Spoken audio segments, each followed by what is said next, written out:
Hello नमस्कार राम राम दोस्तों, विजयन सभी को। देखिए, धातु और धातु यानी कि मेटल और नॉन मेटल की दूसरी क्लास आज स्टार्ट करते हैं। पहली क्लास के अंदर हमने धातु के बारे में बताया, धातु के बारे में बताया, उसके बाद उनकी मतलब भौतिक प्रॉपर्टी बताई। ठीक है ना, भौतिक मतलब फिजिकल प्रॉपर्टी बताई। और अभी हमारा चल रहा है ना, वो चल रहा है धातुओं के रासायनिक गुणधर्म। ठीक है, तो धातुओं के रासायनिक गुणधर्म में नेक्स्ट है वो कौन सा है हमारा, देखिए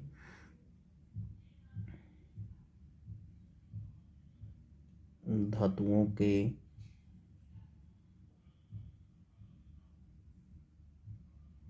रासायनिक गुणधर्म के अंदर, धातुओं के रासायनिक गुणधर्म के अंदर जो नेक्स्ट पार्ट है हमारा वो चला हुआ है, वो कौन सा है, देखिए वो दूसरा पार्ट है। कल हमने कर लिए थे ऑक्सीजन के साथ। ठीक है, अब देखते हैं भाई जल के साथ कैसे अभिक्रिया करते हैं। जल के साथ अभिक्रिया, तो जो जल के साथ अभिक्रिया होगी वो किस प्रकार से होगी भी वो सुन लो। देखो, कोई भी मेटल हमने ले ली, यानी कि कोई भी हमने धातु लिया, उसके साथ में क्या लगा दिया भाई, जल। ठीक है, तो क्या बनेगा भाई, धातु ऑक्साइड बनेंगे।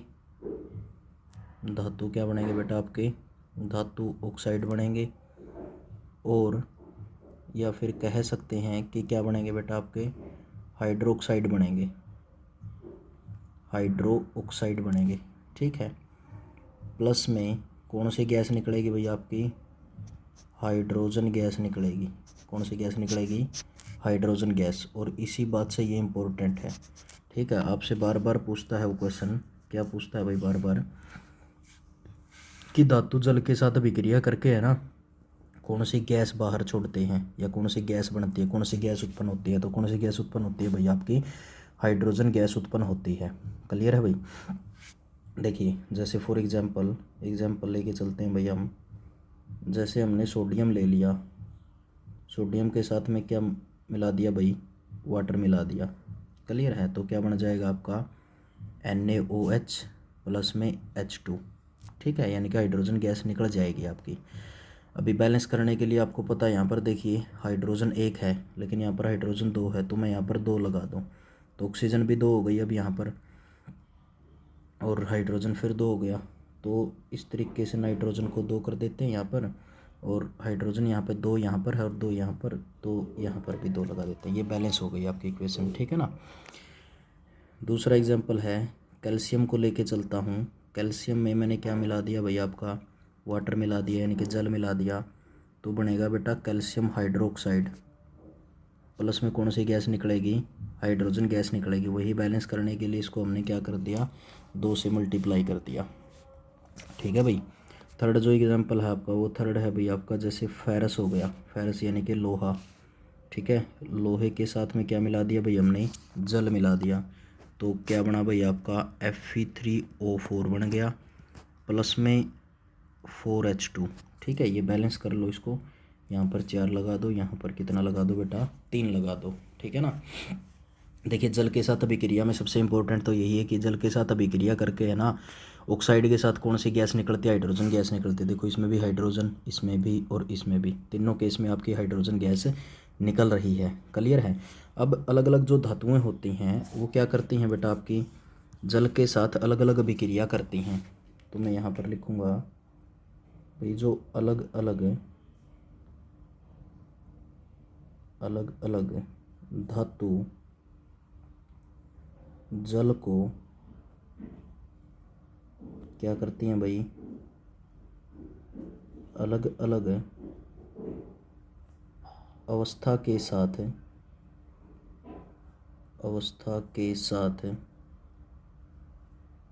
क्या करते हैं भाई, अभिक्रिया करते हैं, अभिक्रिया करते हैं। ठीक है, ये किस प्रकार से होगी बात है वो देख लीजिए आप। ये पॉइंट हमने करना है। ठीक है, अब जल के साथ कैसे कैसे अभिक्रिया करेगी, सबसे पहला पॉइंट है आपका भाई, मैं ले लूँ सोडियम, फिर मैंने लिया पोटासियम, और फिर मैंने लिया कैल्शियम। ठीक है, ये क्या करते हैं भाई आपके, ठंडे जल के साथ अभिक्रिया करते हैं। ठंडे जल के साथ अभिक्रिया करते हैं। आपसे यही पूछेगा कौन सी निम्नलिखित में से कौन सी धातु ठंडे जल के साथ अभिक्रिया करेगी। ये इंपॉर्टेंट पॉइंट है आपका, ठीक है।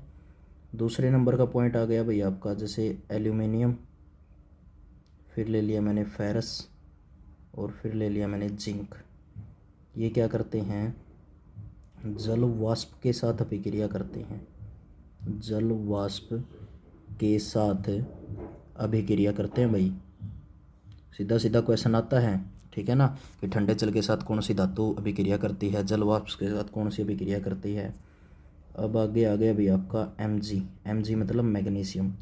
मैग्नीशियम अकेला ऐसा है भाई जो कौन से जल के साथ अभिक्रिया करेगा, गर्म जल के साथ क्या करेगा बेटा, अभिक्रिया करेगा। गर्म जल के साथ अभिक्रिया करेगा। ये भी मोस्ट इम्पोर्टेंट है, बहुत बार पेपरों के अंदर पूछा गया अभी। HSSC आपका, HSSC के अंदर बहुत बार क्वेश्चन आया है। रेलवे के अंदर तो पूछो मत भाई कितनी बार आया है, ठीक है। उसके बाद भाई देखिए, ये आगे आ गया AU। AU का मतलब ओरम यानी कि सोना। फिर आ गया भी आपका AG यानी कि सिल्वर चांदी। CU यानी कि कॉपर यानी कि तांबा। और PB यानी कि लेड, ठीक है। इसमें क्या आता है बेटा, ये क्या करते हैं, ये जल के साथ अभिक्रिया नहीं करते। जल के साथ में क्या नहीं करते भाई, अभिक्रिया नहीं करते। और ये भी आपका इम्पोर्टेंट पॉइंट है, ठीक है ना। अभी तक चारों के चारों मोस्ट इम्पोर्टेंट पॉइंट हैं भाई आपके।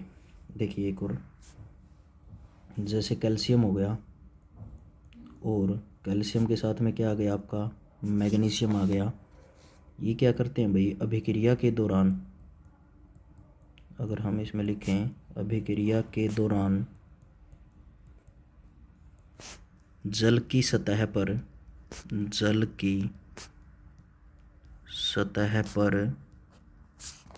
आ जाते हैं।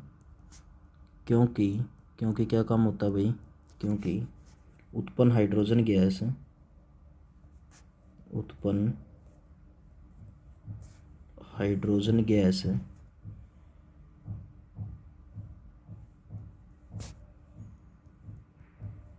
उत्पन्न, अब हमने क्या देखा था भाई, जैसे उत्पन्न हाइड्रोजन गैस के बुलबुले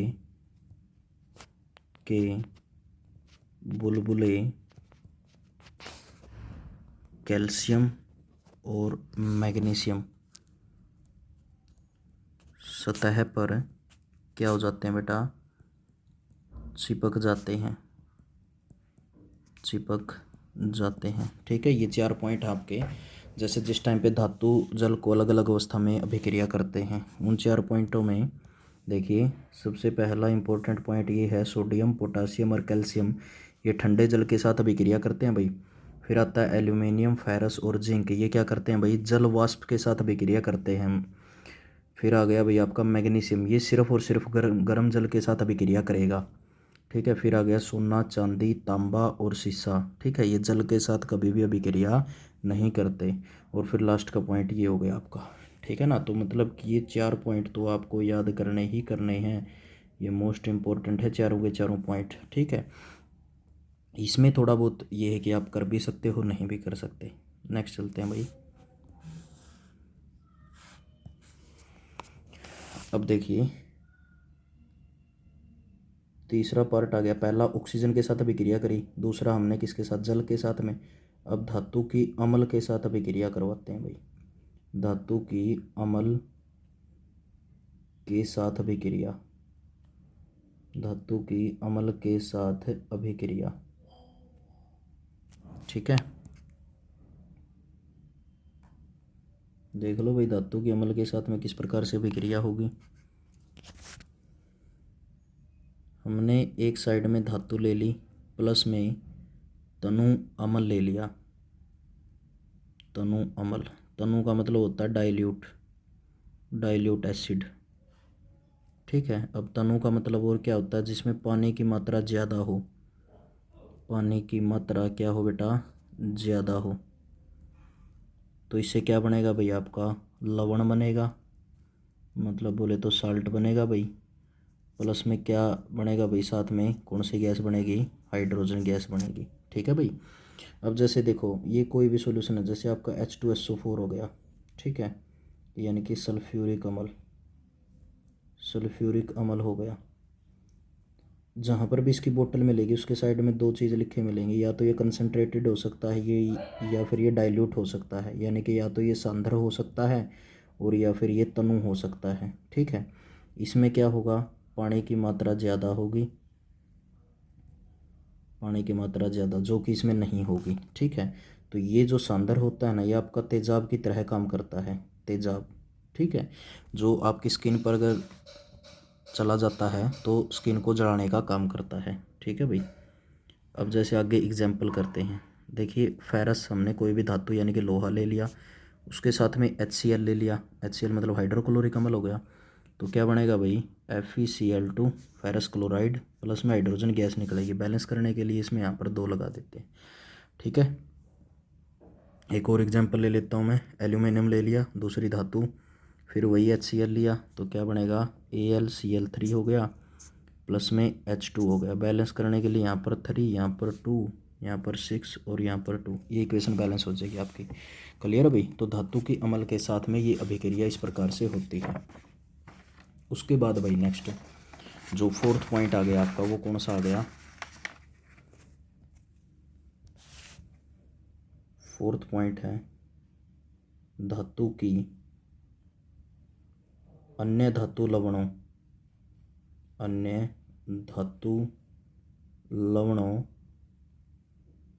के साथ अभिक्रिया,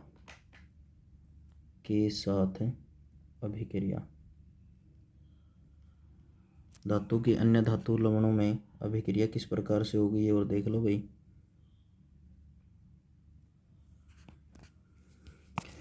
देखो जैसे कि मान लो मैंने यहाँ पर धातु A ले ली, धातु A, प्लस में लवण विलयन ले लिया मैंने B, लवण विलयन क्या ले लिया बेटा, B ले लिया, तो ये क्या बनाएगा भाई, लवण विलयन के साथ में A आ जाएगी और धातु B अलग हो जाएगी, आपकी धातु B अलग हो जाएगी। जैसे कि फॉर एग्जाम्पल के साथ में मैंने ले लिया फेरस यानी कि लोहा, और ले लिया मैंने कॉपर सल्फेट, तो क्या बन गया भाई, ये फेरस सल्फेट प्लस में कॉपर अलग निकल गया।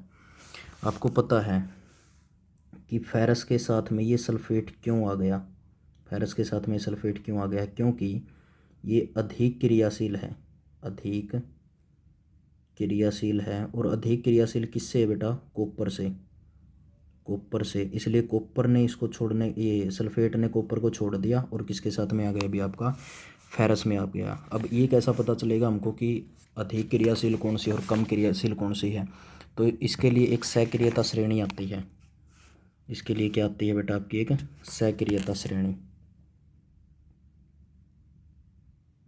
सक्रियता श्रेणी। भाई कौन सी धातु है ना आपकी, वो तो ज़्यादा क्रियाशील है और कौन सी है कम।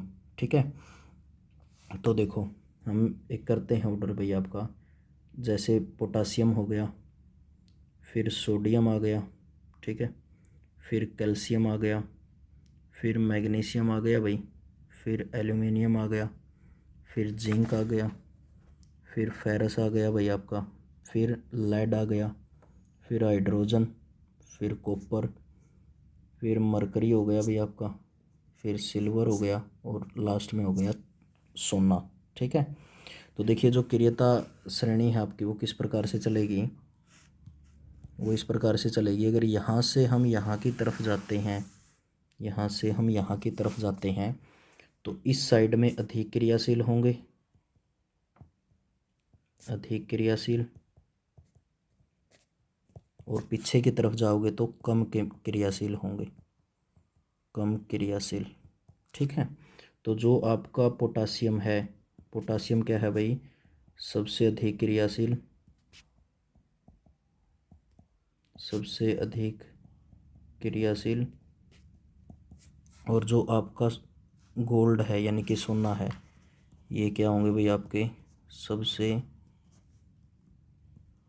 कम क्रियाशील, ठीक है ना बात। और जो ये बीच में बच गए भाई, बीच के अंदर वाले क्या हैं, मध्यम क्रियाशील हैं आपके, मध्यम क्रियाशील हैं। क्लियर है भाई बात है। तो ये थी आपकी सक्रियता श्रेणी। अब आपको पता है हमने फेरस और कॉपर का किया, ठीक है। देखो फेरस ये हो गया और कॉपर ये हो गया, तो कॉपर से अधिक क्रियाशील कौन है आपका, फेरस है। इसलिए जो भी सल्फेट आयन था वो किसके साथ में चला गया भाई, आपका फेरस के साथ में चला गया। क्लियर है। नेक्स्ट चलते हैं भाई। अब देखिए नेक्स्ट आ जाता है बेटा आपका धातुओं की अधातुओं के साथ क्या लेनी बेटा हमने, अभिक्रिया लेनी। धातुओं की अधातुओं के साथ में हमने अभिक्रिया ले ली, ठीक है। अब देखो भाई इसके अंदर जैसे इसका मतलब क्या है, इसका मतलब ये है भाई तत्वों को अभिक्रियाशीलता, तत्वों को अभिक्रियाशीलता, संयोजकता, कोष को पूर्ण करने की प्रवृत्ति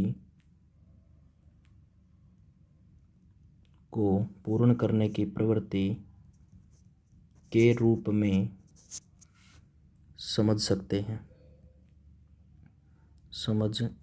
हैं। इसका क्या मतलब भाई, तत्वों को अभिक्रियाशीलता संयोजकता कोष को पूर्ण करने की प्रवृत्ति के रूप में समझ सकते हैं। जैसे देखिए मैं बताता हूँ, फॉर एग्जांपल मैंने ले लिया भाई सोडियम का जो एटॉमिक नंबर है वो कितना होता है भाई, 11 होता है। तो यहाँ से पता चलेगा भाई के वाले ऑर्बिट के अंदर 2 आएंगे, एल वाले ऑर्बिट के अंदर 8 आएंगे, और एम वाले ऑर्बिट के अंदर क्या आएंगे भाई, आपका 1 बचेगा, ठीक है। 8 और 2 10 और 1 हो गया। तो यहाँ से अगर इसकी इलेक्ट्रॉनिक कॉन्फ़िगरेशन देखें, इलेक्ट्रॉनिक कॉन्फ़िगरेशन यानी कि इलेक्ट्रॉनिक विन्यास देखें हम इसका, यहाँ पर इलेक्ट्रॉनिक विन्यास, जो इलेक्ट्रॉनिक विन्यास है वो बनेगा इसका 2 8 1। इस 1 का मतलब क्या है, ये इसको डोनेट कर देता है, डोनेट, ये इसको क्या कर देता है, डोनेट कर देता है। और सोडियम के पास फिर क्या बच जाता है, 2 और 8। इस केस में हम सोडियम को लिखेंगे Na पॉजिटिव। तो जिस भी किसी मेटल के ऊपर आपको ये पॉजिटिव या 2 पॉजिटिव लिखता है तो इसका अर्थ यही होता है कि उसने 1 इलेक्ट्रॉन डोनेट करने की उसके अंदर अक्षमता होती है। अब जैसे इससे आगे, यहाँ से आगे यहाँ पे देखो, जो धातु होती हैं, धातु क्या करती हैं भाई आपकी, संयोजकता कोष से क्या करती हैं, इलेक्ट्रॉन त्याग करके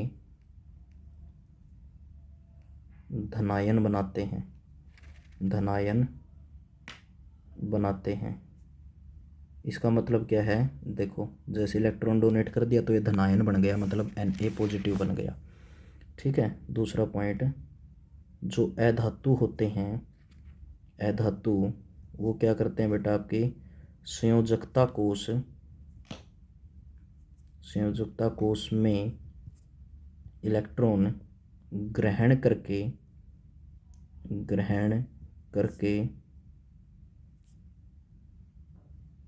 ऋण आयन बनाते हैं, यानी कि जैसे Cl नेगेटिव हो गया, ठीक है, यानी कि क्लोरीन नेगेटिव हो गया। अब ये क्लोरीन नेगेटिव क्यों बोला है भाई मैंने, क्योंकि क्लोरीन का कितना होता है, 17 होता है, ठीक है। क्लोरीन का जो एटॉमिक नंबर है ना वो कितना है, 17, और इलेक्ट्रॉन कॉन्फ़िगरेशन होती है 2 8 7। तो इसके आखिरी ऑर्बिट को पूरा करने के लिए ना इसको 1 इलेक्ट्रॉन की आवश्यकता होती है, तो 1 इलेक्ट्रॉन लेता है ये, ठीक है। तो इसके ऊपर कर्जा चढ़ गया, मतलब कि Cl नेगेटिव हो गया ये, ठीक है। अब देखिए भाई नेक्स्ट, इसी के अंदर हमने ये लिखा ऐसे यौगिक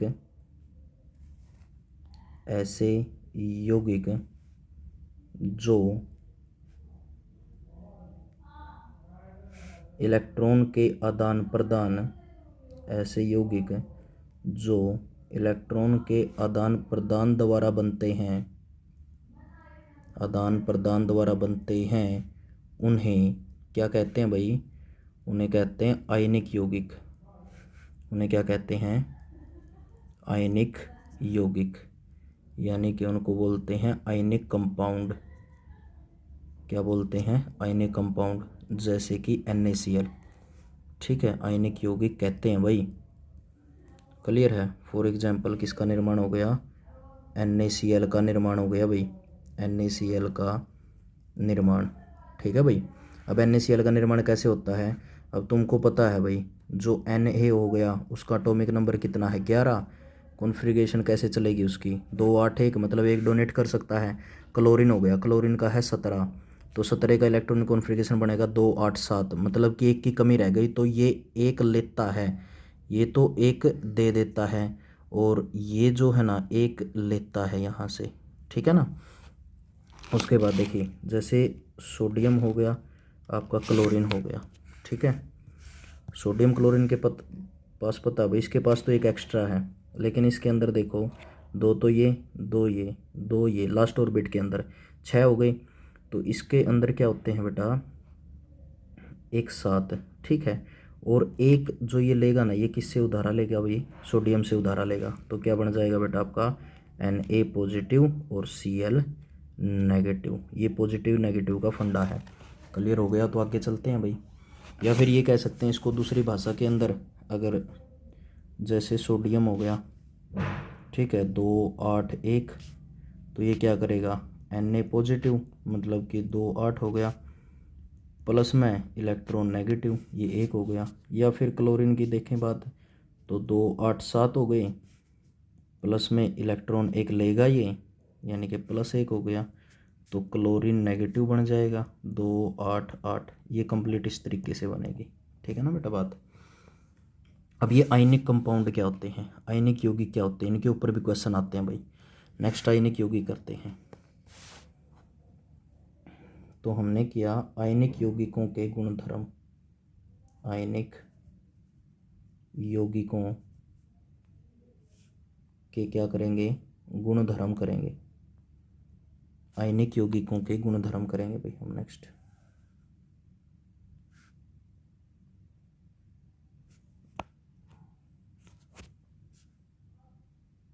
आयनिक यौगिकों के गुणधर्म, सबसे पहली बात तो क्या होते हैं? यह क्या होते हैं भाई आपके?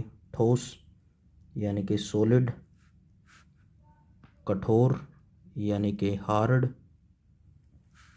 व क्या होते हैं बेटा? भंगूर होते हैं। भंगूर का मतलब ब्रिटल। ठीक है, ये होते हैं। दूसरा पॉइंट है भाई इसके अंदर, एक तो इनका गलनांक हो गया, गलनांक मतलब मेल्टिंग पॉइंट, तथा दूसरे नंबर पर हो गया इनका क्वथनांक, क्वथनांक मतलब बॉइलिंग पॉइंट, अधिक होते हैं। ठीक है, तीसरा पॉइंट हो गया ये जल में घुलनशील, जल में घुलनशील, परंतु पेट्रोल और केरोसिन में कैसे होते हैं? अघुलनशील होते हैं। ठीक है, दो के अंदर, एक पानी के अंदर तो क्या हो गए? घुलनशील, और आपके देखो जल के अंदर तो कैसे हो गए? घुलनशील, परंतु पेट्रोल और केरोसिन में कैसे हो गए? अघुलनशील। ये अधिक होता है कौन भाई? मेल्टिंग और बॉइलिंग पॉइंट। ठोस होते हैं, कठोर होते हैं, भंगूर, भंगूर का मतलब होता है टुकड़े टुकड़े हो जाते हैं अगर इन पर प्रहार करते हैं तो, टुकड़े टुकड़े। ठीक है, हो जाना। एक लास्ट बचता है भाई इसका अंदर, लास्ट क्या बचता है? देखिए, जो आयनिक यौगिक होते हैं, आयनिक जो यौगिक होते हैं, जलीय विलयन, आयनिक यौगिक यानी कि जलीय विलयन में क्या करते हैं, विद्युत का चालन करते हैं, विद्युत का चालन करते हैं। परंतु दूसरा क्या बोला भाई मैंने, ठोस अवस्था में विद्युत का चालन नहीं करते, विद्युत का चालन नहीं करते। ठीक है, या फिर इंग्लिश के अंदर देखें इसके, ये क्या होगा, वो ये होगा भाई, ionic compound are good conductor of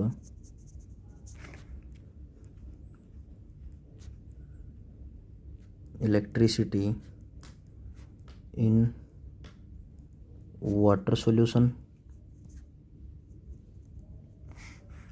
but bad conductor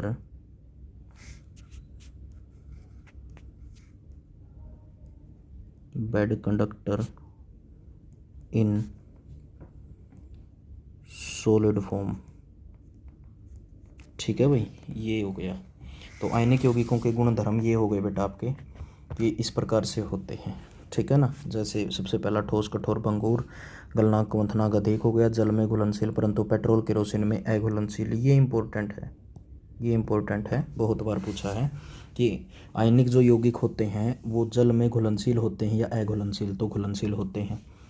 फिर ये भाई, विद्युत का चालन कौन सा मीडियम करता है, इसका जलीय विलयन। और ठोस अवस्था में क्या नहीं करते, ये विद्युत का चालन नहीं करते हैं। क्लियर है भाई। आगे देखो नेक्स्ट,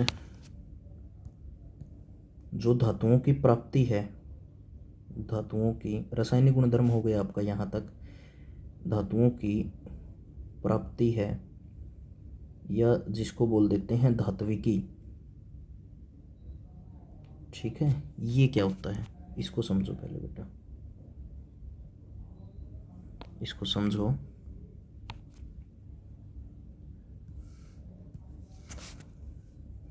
सबसे पहले तो एक आ गया खनिज, जिसको मिनरल कहते हैं। ठीक है, तो पृथ्वी में क्या होते हैं, प्राकृतिक रूप से उपस्थित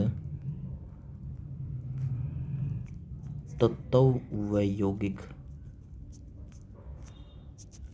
जो पृथ्वी में प्राकृतिक रूप से उपस्थित तत्व और यौगिक होते हैं उनको खनिज कहते हैं। अयस्क, अयस्क क्या होते हैं भाई, वो सुनो। वे खनिज जिनमें धातु अधिक मात्रा में पाए जाते हैं, अधिक मात्रा में पाए जाते हैं।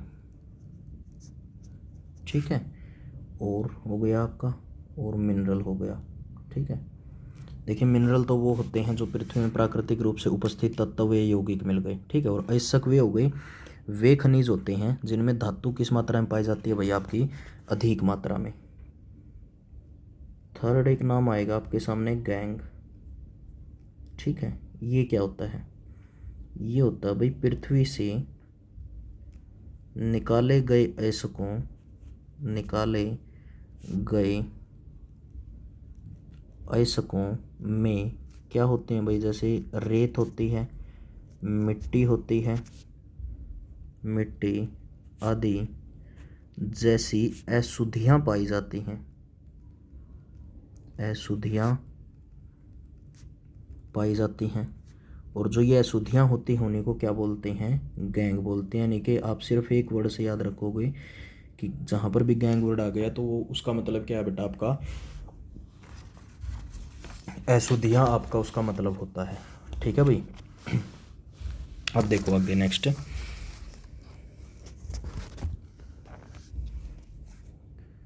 धातुओं की प्राप्ति के अंदर ही करते हैं। धातुओं की प्राप्ति में जैसे धातुओं की प्राप्ति में सबसे पहला स्टेप 1 क्या होता है, में सबसे पहले स्टेप 1 क्या होता है वो देखो। अब धातु तो अपने को कहाँ से मिलेंगी, अयस्कों से मिलेगी भाई। अयस्कों का क्या करते हैं,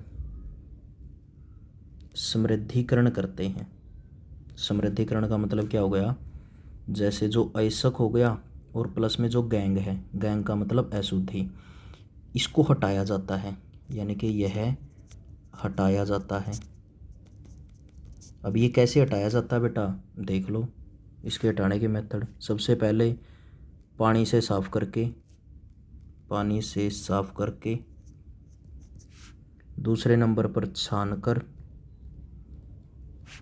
तीसरे नंबर पर रसायनों का उपयोग करके, रसायनों का उपयोग करके, और चौथे नंबर पर चुंबक के द्वारा। ये 4 मेथड होते हैं गैंग को हटाने के लिए, ठीक है। मतलब कि ये तो हटाने के सिंपल से 4 मेथड हैं आपके, इनसे हट जाएगी भाई आपकी गैंग। उसके बाद नेक्स्ट देखिए, दूसरा जो स्टेप है वो क्या होता है भाई, आपका धातुओं का निष्कर्षण होता है, ठीक है।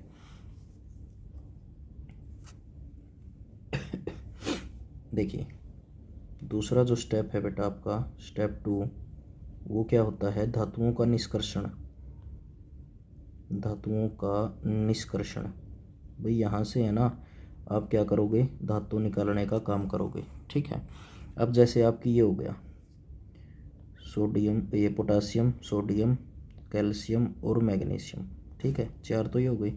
फिर एल्यूमिनियम, जिंक, फेरस और लेड, ठीक है। उसके बाद कॉपर, मरकरी और सिल्वर और गोल्ड, ठीक है। 4 की फॉर्म बना लो इनको इस प्रकार से, ये 4 की फॉर्म बना लो, ठीक है। यानी कि ये क्या होते हैं ऊपर वाले, ये अधिक क्रियाशील हैं बेटा आपके। क्या है ये सारे के सारे अधिक क्रियाशील। ये क्या होते हैं बेटा, ये मध्यम क्रियाशील हैं। क्या है बेटा आपके, ये मध्यम क्रियाशील हैं। और ये जो लास्ट में बच गया ये क्या होते हैं, ये कम क्रियाशील बच गए भाई आपके, कम क्रियाशील। अब इनको कैसे प्राप्त कर सकते हैं, जैसे अधिक वाले को, इनमें हम सीधा लिखेंगे स्वतंत्र रूप में नहीं मिलते, स्वतंत्र रूप में कभी नहीं मिलते भैया आपके ये। तो हम कौन सी विधि से इनको प्राप्त करते हैं, विद्युत अपघटन विधि से प्राप्त करते हैं, विद्युत अपघटन के द्वारा, ठीक है। फिर ये आ गया, ये जो होते हैं ना सारे के सारे, ये सल्फाइड या फिर ऑक्साइड या फिर कार्बोनेट, कार्बोनेट के रूप में होते हैं भाई, कार्बोनेट के रूप में होते हैं, ठीक है। इनको कैसे प्राप्त किया जाता है, कार्बन द्वारा इनका अपचयन किया जाता है, अपचयन बोले तो रिडक्शन, रिडक्शन किया जाता है, ठीक है। और फिर ये प्राप्त होते हैं। और जो ये होते हैं ये वाले, ये स्वतंत्र रूप में पाए जाते हैं भाई, स्वतंत्र रूप में क्या होते हैं भाई, पाए जाते हैं, ठीक है। कोई ज़्यादा फर्क नहीं है इनके अंदर। अब देखो जैसे फॉर एग्जांपल कम क्रियाशील धातु है, वो स्वतंत्र रूप से मिलती हैं, तो उनका निष्कर्षण कैसे होता है। मैं यहाँ पर लिखूँ कि जो कम क्रियाशील हैं, जो कम क्रियाशील हैं भाई, इन धातुओं का निष्कर्षण कैसे होगा, कम क्रियाशील धातुओं का निष्कर्षण।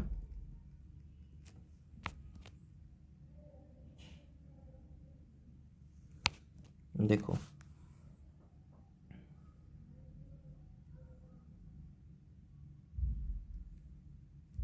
इनमें क्या करते हैं, इन धातुओं के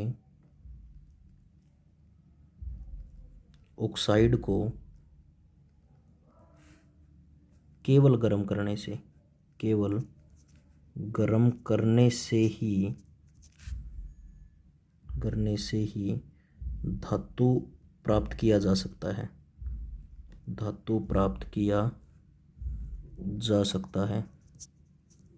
इसका मतलब क्या है, फॉर एग्जाम्पल Hg का निष्कर्षण यानी कि मरकरी का जो निष्कर्षण होता है वो कैसे, जैसे किस फॉर्म में मिलता है भाई, सिनेबार में मिलता है। सिनेबार क्या होता है, मर्क्यूरिक सल्फाइड होता है आपका, ठीक है। यानी कि प्रकृति में हमको इस रूप में मिलता है। तो आपसे पूछता है भाई मरकरी का मुख्य जो अयस्क है वो कौन सा है, भाई आपका सिनेबार है। क्वेश्चन ऐसे आता है, मरकरी का मुख्य अयस्क तो क्या होगा, सिनेबार होगा।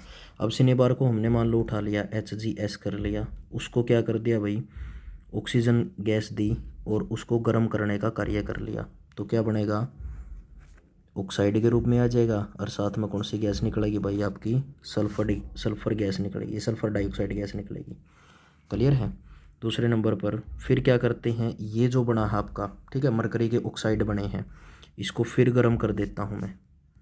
फिर गर्म किया और फिर क्या आ गया भाई आपका, मरकरी प्लस में ऑक्सीजन गैस बाहर निकल गई, ठीक है ना। ये मैंने एक निष्कर्षण दिखाया है आपको, किसका भाई, कम क्रियाशील धातुओं का। देखिए इनके ऑक्साइड को ही केवल गर्म करने पर धातु प्राप्त होती है जो कम क्रियाशील होती हैं आपकी।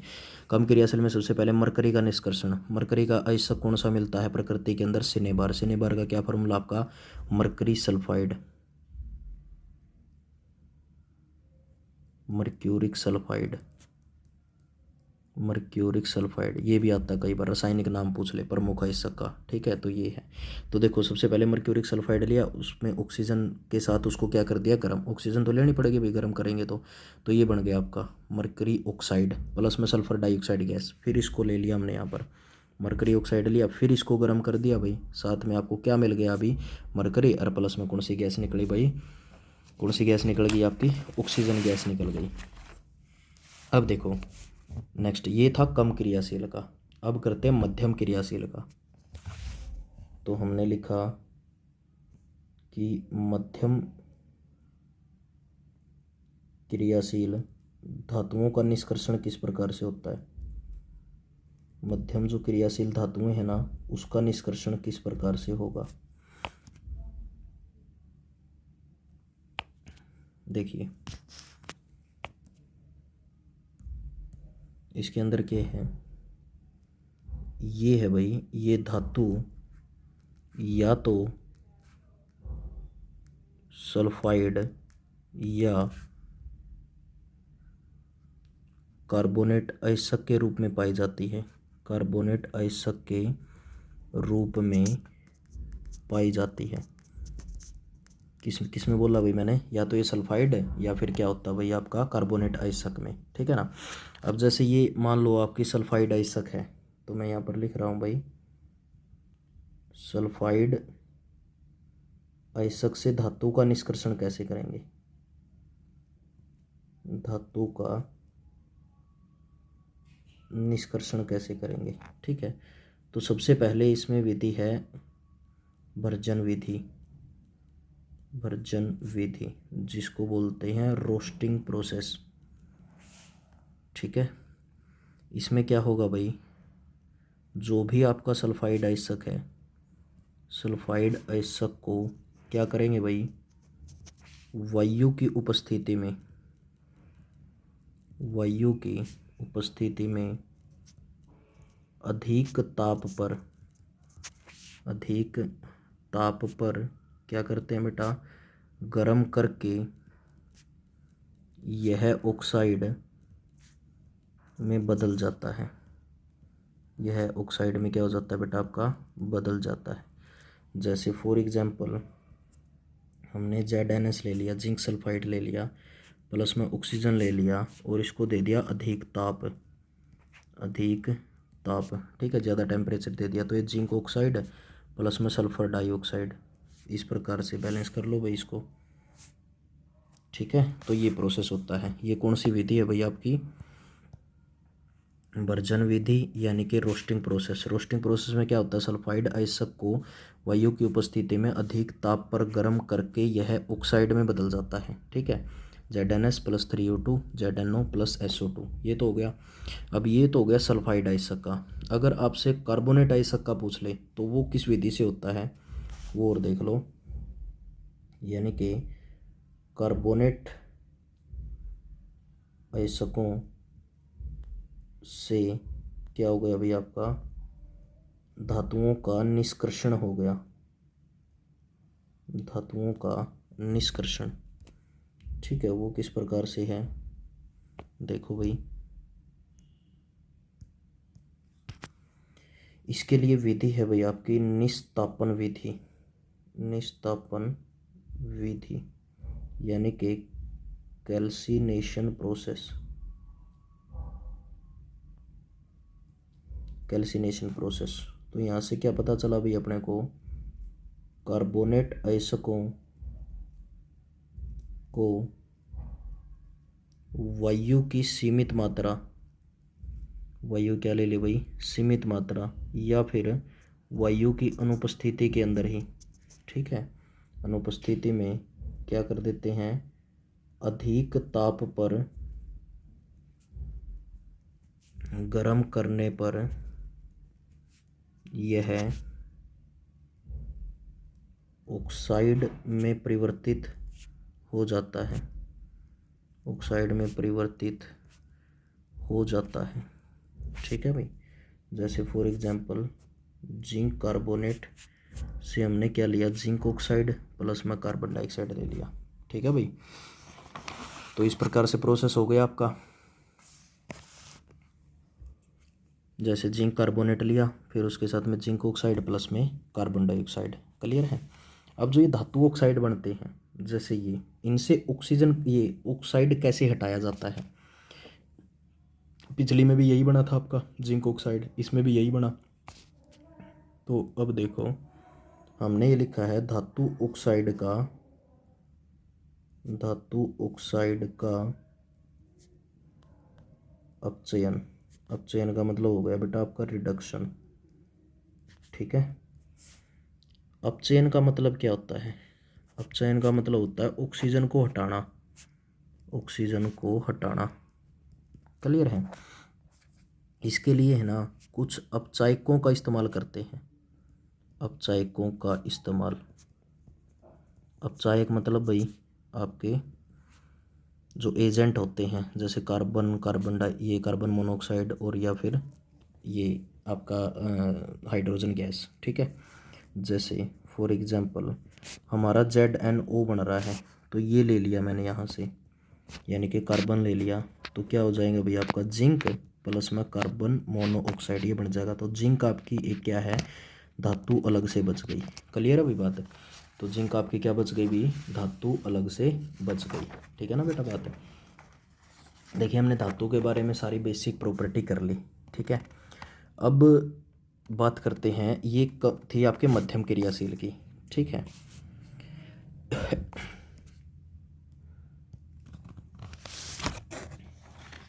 अब बात करते हैं भाई अधिक क्रियाशील धातुओं का निष्कर्षण कैसे होता है।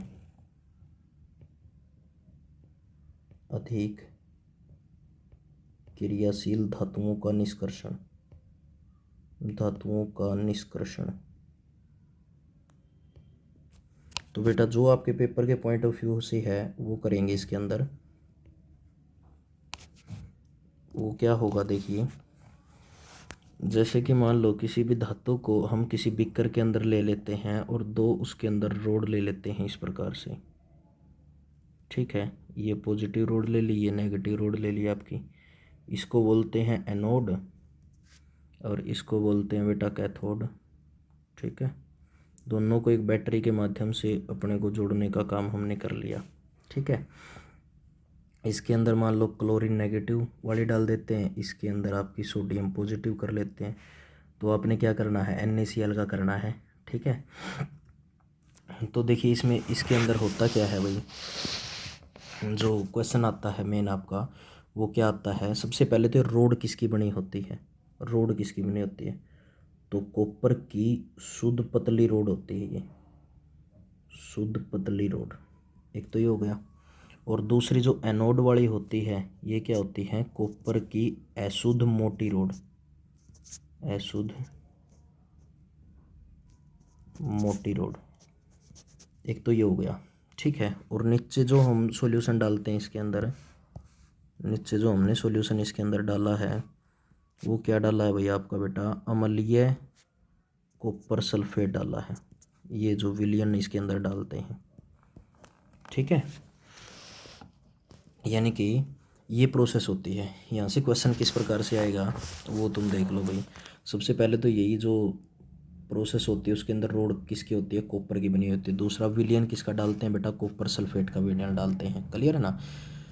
तो अधिक उपयोगी विधि जो होती है ना, तो इसके जो विधि का नाम है वो विधि का नाम है बेटा आपका विद्युत अपघटनी, विद्युत अपघटनी, क्लियर है ना भी बात। यहाँ से सिर्फ ये क्वेश्चन आपसे पूछ सकता है और कुछ नहीं पूछेगा, प्रोसेस नहीं पूछेगा। प्रोसेस तो ज़्यादा ये 10th क्लास के अंदर या 9th क्लास के अंदर होती है, वो नहीं पूछेगा।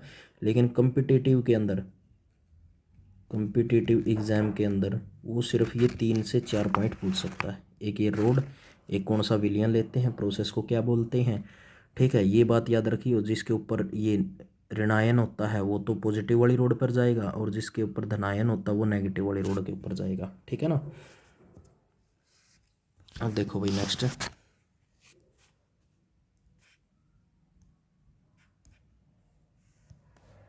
नेक्स्ट आ गया भी आपका संक्षारण। संक्षारण का मतलब कोरोजन, ठीक है। जैसे कोरोजन का मतलब होता है भाई जंग लगना, ठीक है। इसके ऊपर मेन क्वेश्चन कौन से हैं, सबसे पहले तो ये भाई जो चांदी होता है ना, वो वायु की उपस्थिति में, वायु की उपस्थिति में किस रंग का हो जाता है बेटा आपका, काला हो जाता है, ठीक है। दूसरा जो पॉइंट है, जो कॉपर होता है ना वो आर्द्र कार्बन डाइऑक्साइड के साथ है, आर्द्र जो कार्बन डाइऑक्साइड है उसके साथ अभिक्रिया करेगा। ये कार्बन डाइऑक्साइड के साथ क्या करेगा, ये अभिक्रिया करके कैसा रंग का हो जाएगा भाई, हरे रंग, हरे रंग का क्या बनाता है, कॉपर कार्बोनेट बनाता है, हरे रंग का कॉपर कार्बोनेट बनाता है, ठीक है भाई। तीसरा देखिए, जो लोहा होता है वो क्या होता है, आर्द्र वायु के साथ है, आर्द्र वायु के साथ है संपर्क में आने पर उसकी जो सतह होती है ना, सतह पर भूरे रंग की परत, भूरे रंग की परत क्या करता है बेटा, बनाता है, ठीक है भाई। ये हो गया आपका ये वाला पार्ट। अब जैसे एक प्रोसेस होती है आपकी गैल्वेनाइजेशन, जिसको यसद लेपन कहते हैं, ठीक है। ये क्या होती है, जंग से बचाने के लिए, जंग से बचाने के लिए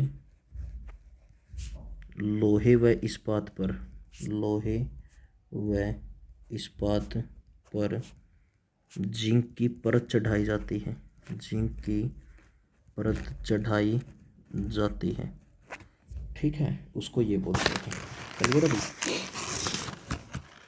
ये हो गया जी आपका मेटल और नॉन मेटल के बारे में।